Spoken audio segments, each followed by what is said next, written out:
Well, good morning, everyone. Thomas Montgomery. It's a beautiful Monday morning. Today is August 18th, 2025. We get together most weekday mornings and talk strategies, technique, share success stories, and support each of you. My screen should be shared, and instead of a website, we have a couple different PDFs that we're going to look at here momentarily. So we are 509 South Pacific. We're a 501c3 nonprofit. We received a grant. The grant has 3 mandates. In other words, 3 things we're supposed to do, one of which is to increase financial literacy. The second of which is we give away free shelf corps. And the third is we use that knowledge and those shelf corps to help entrepreneurs get funding to start or grow a business. Our website is 509pacific.org. Our tech support line is 903-347-8042. Our agenda today is what we're going to discuss momentarily. If you have any questions, comments, concerns, feel free to type those into the Q&A. It's kind of like a chat box of Zoom. We'll assume that we've covered number 1 well enough. Probably not. But if you go to our website, you can access the grant to get funding. You can let us know if you're interested in being a distribution partner. They have the QuickCash program, but just simply go to 509pacific.org and we'll check off number 1 so we can keep going. Our primary topic today is to talk about liquidation. And I'm sometimes surprised that more small business owners don't understand AR, what it is, how it works, why it's relevant, how it helps, let alone the liquidation part of it. And so we're going to go through that in more detail today. Now, the truth is the liquidation process is the same for asset-based lending, ABL, which I'll give you a quick review. We've had other trainings on, which you can see on our website. But this process is the same, whether it be someone that's getting $1 million or more of assets for asset-based lending, or even just using QuickCash, which is $20,000. Again, more of that on our website. And then we'll open it up for Q&A. All right, so asset-based lending, otherwise known as ABL, and liquidation. Worked ahead a little bit there, didn't I? All right, so let's go through this a little more streamlined. I just skimmed forward. Okay, so asset-based lending, ABL. In my mind, and you can tell me if you feel different, it's one of the best funding strategies for many small businesses. When we first really latched onto this, the 3 of us that founded our nonprofit, we all used to work for the SBA. Technically, we worked for an SBDC, Small Business Development Center office. SBDCs are funded by the SBA. They're kind of the delivery arm. So in short, myself and Mark and Chuck, we all were advisors helping small businesses qualify for funding. And of course, we all have left that and we do this now, and that's why you're able to get involved and monetize it. Where am I going with that point? As an advisor for the SBA, my niche was to go out into communities. I would approach libraries, churches, chambers of commerce, economic development corporations called EDCs, and I'd set up workshops because I found that when you work with a host, like the church, like the chamber, that has that sphere of influence, if there's an important message, getting money to start or grow a business, and secondly, a trusted relationship through a host, you can fill a room of people coming to listen to you speak. And so that's really how I became one of the top performers at the SBA, is instead of just hunting and pecking and trying to find one client at a time, I would go out and educate on these topics, 20, 30, 40, 50 people at a time. And while we were certainly there talking about SBA loans to start or grow a small business has many advantages, but there are some disadvantages of it too. And I think if your experience is like mine, I think you're going to find that many of the individuals that you and I work with are actually better suited for an asset-based loan or line of credit than an SBA. But we've had other trainings on that.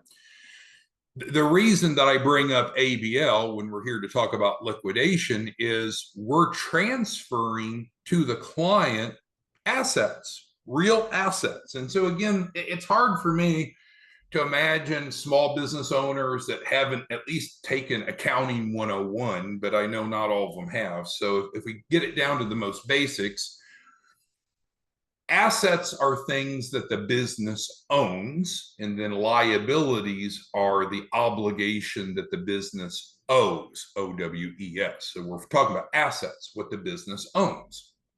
There's different types of assets that could reflect on the business's balance sheet. Could be cash, could be inventory, could be real estate, could be accounts receivables. And that's what you and I are leveraging with ABL. Now, the truth is you can use real estate to go get asset-based lending, but that's a little harder to do because if you go acquire a piece of real estate, normally you're going to pay about what it's worth. So you would be adding an asset to the balance sheet, but also at the same time, you're adding an equal or close to equal liability. Those two kind of net each other out. You don't get ahead of the game.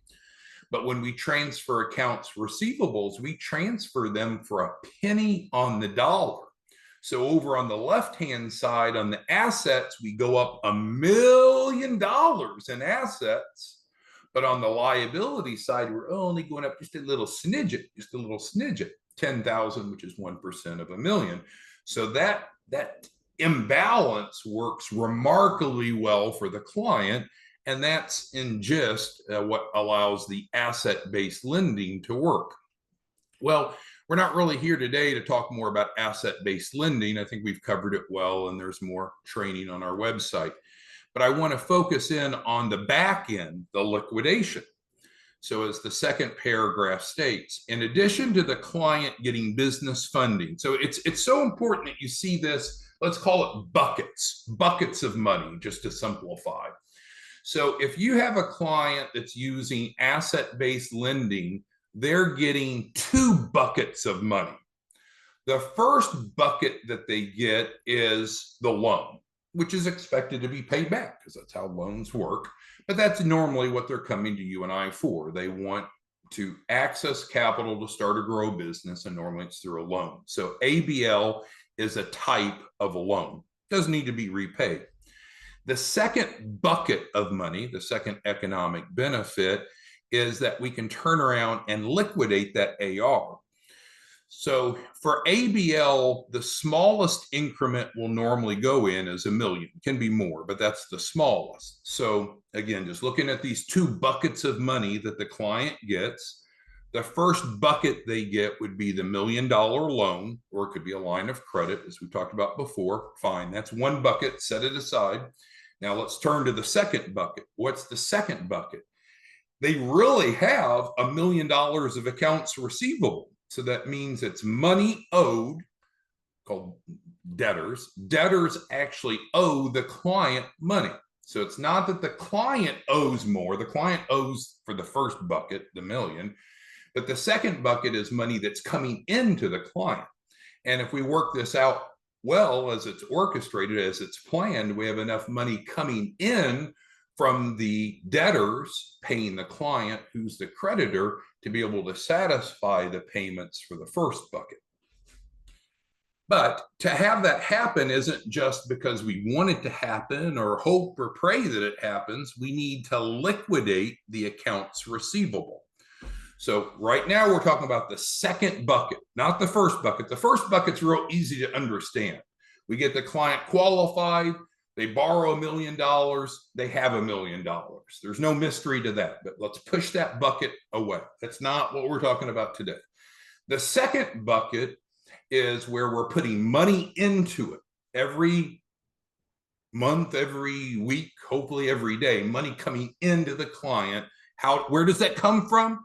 It comes from liquidating the accounts receivables. So I want to go through the liquidation process So it's more tangible, it's less abstract, it's more understandable to each of you because it's real, it's legal, it's ethical, it's compliant.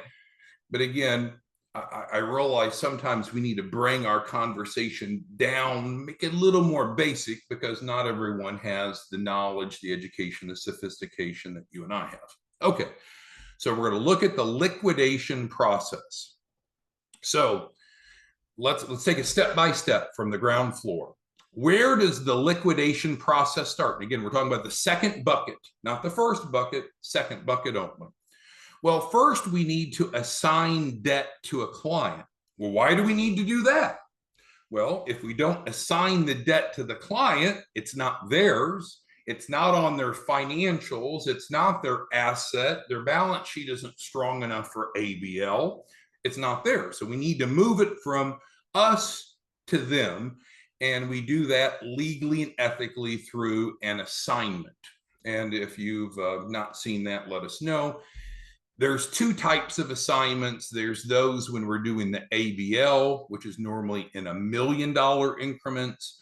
And then there's also when we're doing the QuickCash, which is in 20,000 increments. But it looks about the same. The difference is the dollar amount. And if you want to see what that looks like, again, you can go to our website, 509pacific.org, very transparent. The top of the page is QuickCash. You can click on that packet and you can see exactly how we go about transferring that debt. So it's not debt that the client is now responsible for. It's debt that now the client is the creditor of, they're owed. It's a new positive asset, not a liability. Some people get lost in that. So for example, this is a client we were working on today. This is a real client, so we can go up, and this is the underlying agreement. It's for Hyro, or maybe Gyro, I don't know if I pronounced that J or not, Cartigana. So Hyro Cartigana is a real person, a real client, signed a contract with us, agreed to the terms and conditions, signed it via e-contract. So we have a full certificate showing that Hyro signed it. So it's not a mischief. It's not something made up. It's not too good to be true. It's not illegitimate. It's a real contract. Now, this character, he's a unique one. He actually paid us, and I have it here in my drawer. I'll pull it out, of course. I don't have the camera going. But he paid us from TD Bank, and this rascal did a stop payment on his payment. And it was payment number 982-91541-3. Don't have an invoice number on there, but it's the real deal. So this character signed a contract with us, no doubt about it, and he breached the contract. So that's important. Let's pull back up our notes because we can't make things up, right? We have to, these have to be real debts. Otherwise, it shouldn't be on the client's balance sheet. Otherwise, it shouldn't be used for asset-based lending. But here we're talking about the second bucket. How do we turn these receivables into cash? So does anyone have a question on the first element? We have an underlying contract that has been defaulted. It's been signed by Hyro, and he has failed to comply. Any questions on that first step? Because if you don't have that, then you don't have a real contract. The rest of this can't happen. So then, I think we're all on the same page there. So that exists. So the next step, step two is, so step one, we assign the debt to the client. So there's an agreement we do. So there's a bill of sale. So that's clearly transferring the ownership of the debt from us to the client. Then the client, if they want, they don't have to, they authorize us to liquidate, to collect for them. We're licensed, bonded, and insured. And again, what I'm describing now is the same process for ABL, for $1 million plus, and for QuickCash, 20,000. So first, the debt is assigned to the client, so it's theirs, and then they authorize us to collect on their behalf. So then the next thing we want to do is very quickly get an invoice. So now we're in what we'll call the liquidation process, or we can call it collections. It's collections, right? So your client is the creditor. There are debtors that owe your client money, and we have been retained to get that money from the debtors and get it into your client's pocket. So we're the good guys for you. We're the good guys for your client. We're probably not the good guys. We're probably the bad guys for the debtors, because our goal is to take money out of the debtor's pockets, legally and ethically, and put it into your client's pockets, because that's what debt collection is. So next thing we're going to do is send an invoice. And this is an example of a real invoice for the same character. So what happens is when we invoice them consistent with the agreement. So the default by this Hiro character is he owes $12,500, and that's supported in the contract. And I know we didn't read through all the details of the contract, but it's a real contract. That's what he owes, so that's what we're going to invoice him for. Now, we need to get paid too, but we want your client to get all the money from Hiro that the client expects. So we add on top of the base amount our collection cost. So you see the second line item, which is referred to as the anticipated litigation and legal expenses. So we add that to it. So now we're going after Hiro for $22,500. Nothing bad, nothing evil, nothing questionable, nothing gray. We're following the contract. Hiro promised to do some things. He didn't do it. He breached the agreement. Now we're giving him a chance to cure the breach, to resolve the breach. Well, I would like Hiro to just pay, and your client would really like Hiro to just pay because he owes it. There's no question, right? We've got the agreement. Hiro owes the money, no question about it, literally no question. And we're going to ask Hiro to pay. So we're going to go from asking to telling to making Hiro pay, because we're going to get the money out of Hiro. There's a strong possibility that we're going to get the money out of Hiro, but we start with the invoice. So we want to get that invoice out pretty quickly. So this is an example of a real client. We became aware of the default over the weekend. So here, this actually went out this morning. It's a real invoice. Any questions so far from anyone? Now, what's Hiro going to do? And we contacted Hiro's referral partner as well, because Hiro was referred to us by one of our resellers. So we're trying to keep everyone in the loop, not trying to be mean or ugly. We're just simply trying to get Hiro to do what he promised to do so we can get money into the client's hands, because that's the deal. All right, so Hiro may receive this and may say, you're right. I promised to do some things in this agreement, didn't do it. Okay, I'll pay. So Hiro might do that. Some people do that. Hiro might come back and say, well, no, it's not true, yeah, which is ignorant, right? It's ill-conceivable that he could come back and look at the agreement that he signed, because we know when he signed it, we got his email address, we got his IP address, we use two-factor authentication. I mean, this meets the highest rigors of compliance. So his excuse that he doesn't owe it won't go very far. And then another scenario, he might just need to make payments, because Hiro may not have as much money as Rod does, or as much as Brian or some of you have, to just whip out a payment for $22,500.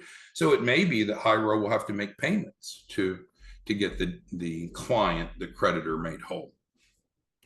So let's go back to our notes. So the first thing we're going to do is get this invoice out. Now, and that may or may not work to get the client to pay, right? It may or may not. Sometimes it does, sometimes it doesn't. So if the debtor, in this case, Hiro, doesn't pay, now we're going to escalate it. So we went from asking him to pay, now we're going to tell him to pay. So let's look at how that works. So this is the actual document that we sent Hyro this morning. Now, this has not yet been filed with the court. Once it has been, then this will be filled in and there'll be an affidavit on here from the court. It's not been filed yet. We're not misrepresenting, but it is going to be filed with the court if Hyro doesn't pay or make payment arrangements. So this refers to the defendant. And again, all of this is great because you and your clients are not involved with this. You all are behind the scenes just reaping the rewards. It's our team that's out collecting the money. So this is clarifying. This is our petition to the court, which has not been filed yet because we're trying to give Hyro one last chance to pay. So it states that it's him, states different legal provisions, states who we are. We're the plaintiffs. So because your client assigned it to us, number two, authorized us, then we're in this behalf. If the client didn't authorize us to do this, then we couldn't be on here. It'd have to be the client. The clients don't want to deal with this. So then it states, yeah, we definitely know who Hyro is. Now, Hyro is a client of ours, and his office is right here on our campus. So we know how to serve him. Pretty simple, right?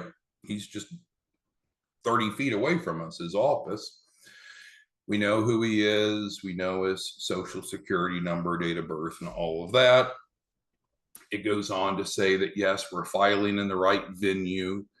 We're filing in the right jurisdiction. It states the basic facts of the case, gives some case references, states that it's a breach of contract, both express and implied contract, that we have an account. And there's some specific language. Those of you that are more sophisticated in litigation will know some of these provisions are a bit more advanced, like 13, but we won't have to go too much into it.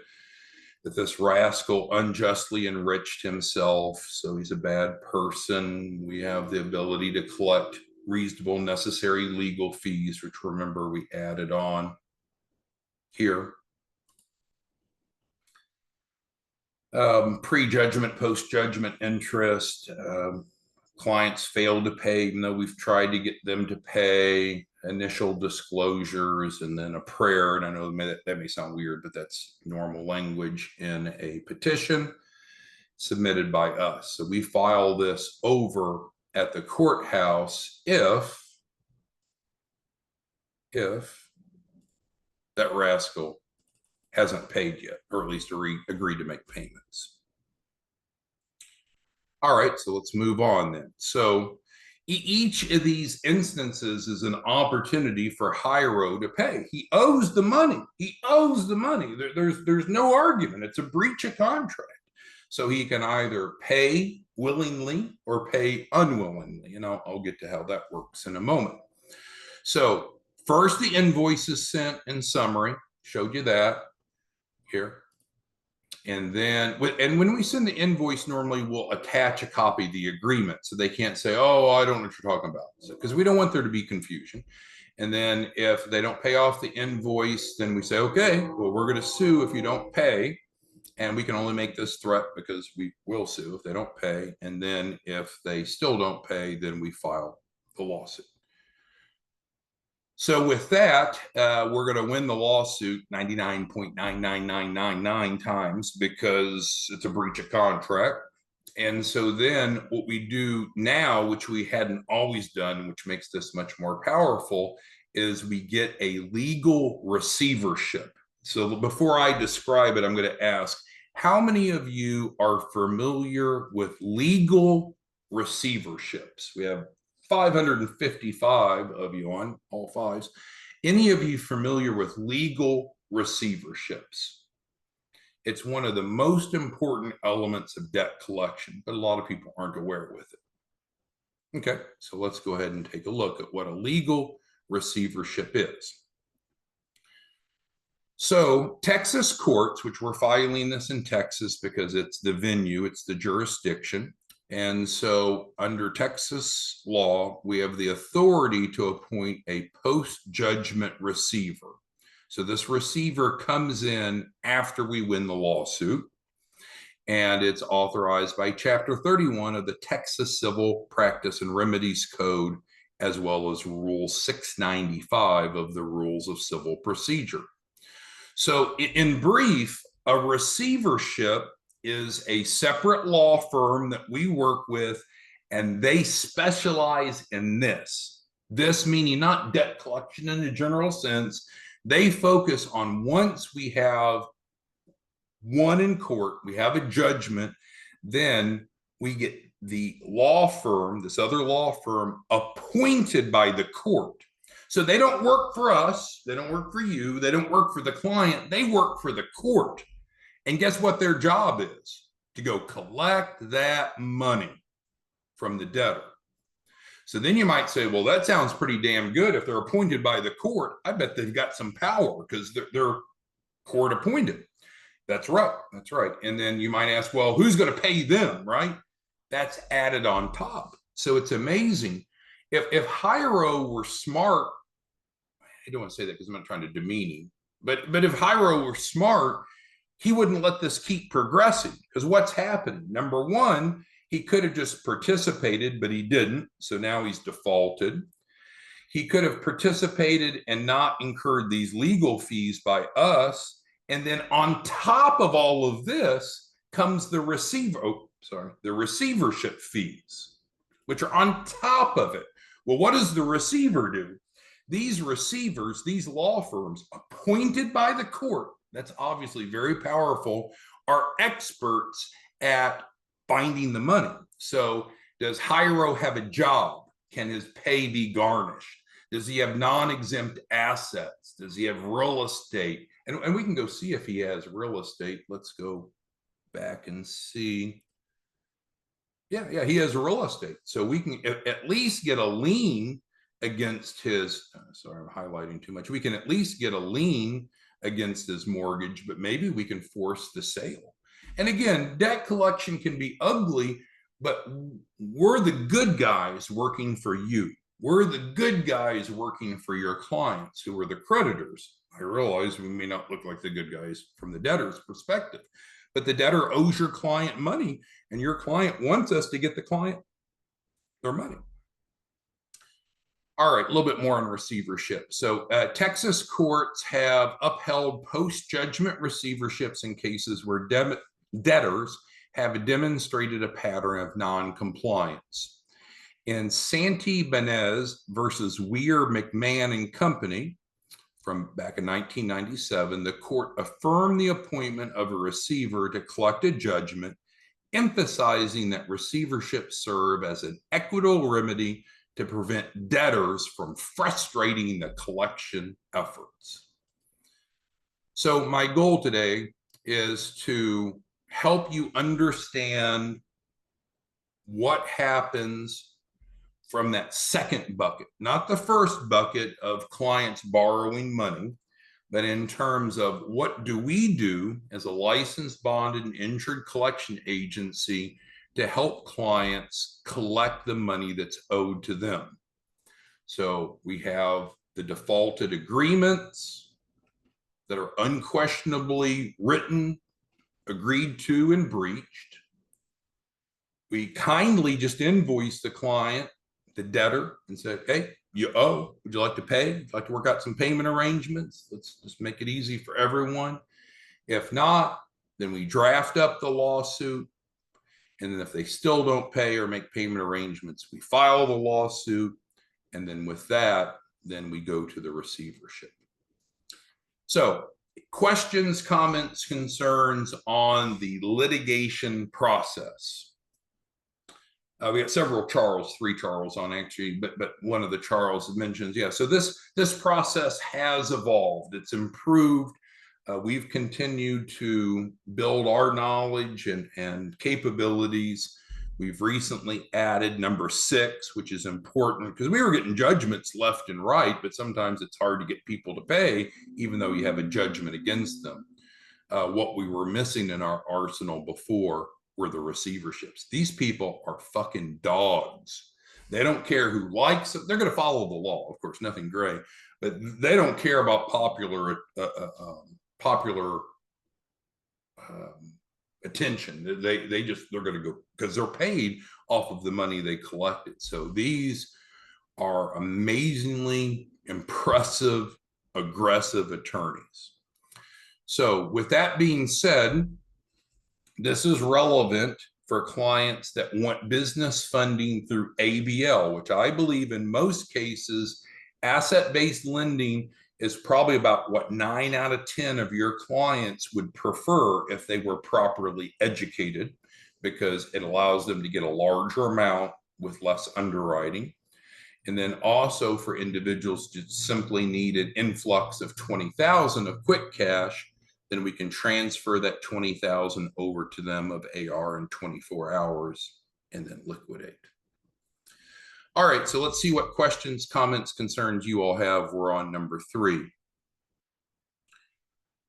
Tajani asked a question: what if the client has their own debts? We're currently blessed to be at capacity with our clients that we're working with that are either in ABL ABL or using QuickCash. So we are currently not accepting or soliciting outside receivables to go collect. We just want to focus on our clients. This is an important element for our clients to qualify for funding, the first bucket, and then we want to help them liquidate the debt so they have enough money coming in to pay back the loan. So good question, but yeah, we're not soliciting or accepting outside clients. We're using our collections team specifically for those that have enrolled in ABL and or QuickCash. All right, let's see. So Chris talking about the ABL loans. So right now I'm managing about 100 million of AR. Chris is worried about if we run out of AR, but right now I personally am responsible for about 100 million of AR. We add about 3 million a month of AR to the pot. So you are right, Chris. At some point, we could exhaust our inventory, but we can go to secondary markets and get more AR if we need. But our AR is optimized. It has the language, the attestations. It's the perfect collectible device. But you're right. I guess theoretically we could run out and we would have to go get third-party debt. But at this point, we don't need to, Chris. All right. Joseph's asking about the cost to liquidate. That's the beauty. And let's go back to the invoice, Joseph. So we're paid by the debtor, not by your client, not by the creditor. So that's why I wanted to show you this, Joseph, is that this is what's owed to your client, Joseph, from the underlying agreement. And then we're adding to that our cost. So yeah, we're getting paid. We have to get paid. How else would we do these things? But we're getting paid from the creditor. I'm sorry, from the debtor, not the creditor, not your client. So frankly, it really doesn't matter to your client how much we're paid, because all they care about is the top line. Hopefully that makes sense. All right, Lander says pretty straightforward. Let's see, any other questions? Derek has a question about his file. And so as I mentioned earlier, I don't think, Derek, you want 555 people left. I don't think you want 550 people to hear about your financial affairs, Derek. So you probably want to contact us individually, wouldn't you think? Drake's asking about time frame, and that's a good question. So I've in great, I think, in great detail showed you the process, the steps. The goal is to get to get the debtor to pay the client, who's the creditor, as soon as possible, right? Because the money's owed. The quicker your client gets paid, the happier they are, and better for us. You know, we've got an aligned incentive. It's not like we get paid if the client doesn't get paid. We all get paid together.